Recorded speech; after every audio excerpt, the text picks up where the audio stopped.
तो उसके पिताजी ने उसको डांटा या होगा या रोका होगा, तो उसने गुस्से में पिस्टल से अपने आप को गोली मारने की कोशिश की। सीना झपटी में पिताजी को गोली लग गई। नरेश ने अपनी कनपटी पे रख के गोली मार दी।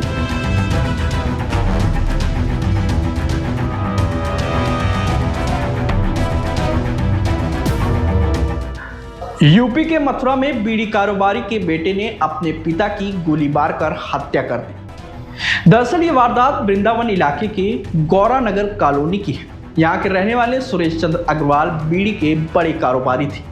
परिवार में पत्नी आशा और 3 बच्चे दिनेश, नरेश और महेश, तीनों बेटों की शादी हो चुकी है। बीड़ी कारोबारी सुरेश चंद्र ने अपने बड़े बेटे के नाम से दिनेश बीड़ी से कारोबार शुरू किया था। फिर धीरे धीरे कई राज्यों में अपना कारोबार फैला लिया।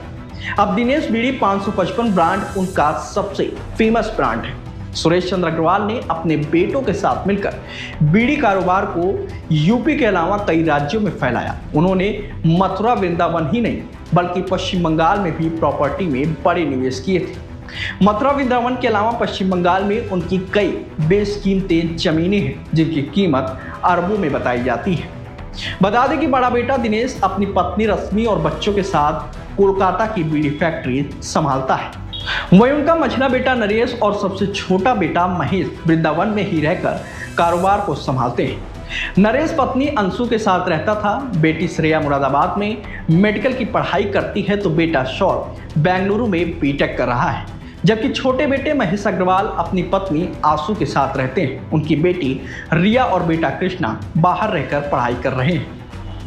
शुक्रवार रात 9 बजे घर पर नरेश शराब पी रहा था, जबकि पिता सुरेश चंद्र अग्रवाल को बेटे नरेश की शराब पीने की आदत पसंद नहीं थी। बीती रात उन्होंने बेटे को शराब पीने पर टोक दिया, लेकिन यह बात नरेश को नागवार लगी। उसने पिता को जवाब दे दिया। ऐसे में बाप बेटे के बीच में विवाद हो गया और देखते ही देखते विवाद इतना बढ़ गया कि गुस्से में आकर नरेश ने 32 बोर के पिस्टल से पिता के सीने में गोली मार दी। गोली लगते ही सुरेश चंद्र जमीन पर गिर पड़े। वहीं तैश में पिता को गोली मारने के बाद नरेश घबरा गया और आत्मग्लानि में उसने अपनी कनपटी पर पिस्टल सटाकर फायर झोंक दिया।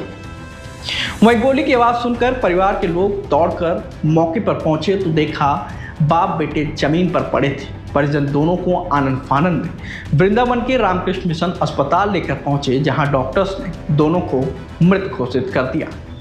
घटना की जानकारी होते ही मौके पर पहुंची पुलिस ने दोनों शव को पोस्टमार्टम के लिए भेज दिया और मामले की जांच में जुट गई। पड़ोसियों के मुताबिक कारोबारी सुरेश चंद्र मिलनसार थे। वह सभी से सहजता से खुल मिल जाते थे, लेकिन उनका बेटा नरेश आक्रामक स्वभाव का था। छोटी छोटी बात पर तैश में आ जाता था।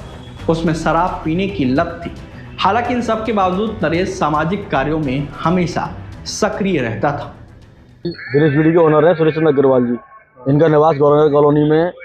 तो उनके जो लड़का है नरेश अग्रवाल, उसने सुनने मारा, ड्रिंक कर ली थी शायद, तो उसके पिताजी ने उसको डांटा या होगा या रोका होगा, तो उसने गुस्से में पिस्टल से अपने आप को गोली मारने की कोशिश की। तो पिताजी ने वो सीना झपटी में पिताजी को गोली लग गई।